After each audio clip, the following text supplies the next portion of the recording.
xem gái mày hay nai rui cả cùng cả gần thì lâu gần xuân na rưu rồi dinh băng sang gà lâu lâu xuân rưu rồi xem thâu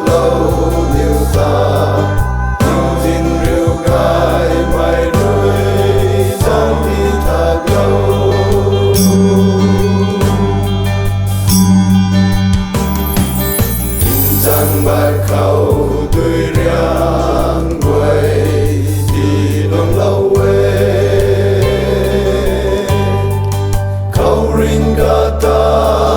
na tari mai thì kim lâu lòng cầu mai khẩu tươi thua cái mai tí nay lâu panu mo bông ai rồi ni thoan bam me nai rui cả cùng cả gần thì lâu gần xuân na rưu rồi dinh băng sang gà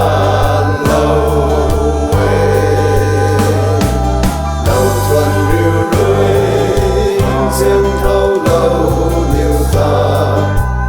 dinh rượu gái mày đuôi giang thì thật lâu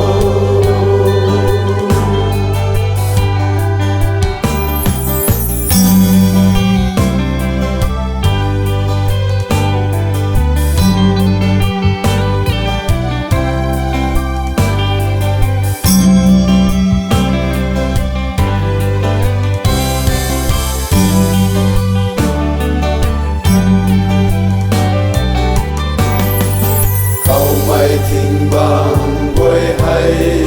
cả toàn bạn xem mê in rồi na quê cả bao tuần na thuần bầm mê xin bụi quê khâu tình thu gái mây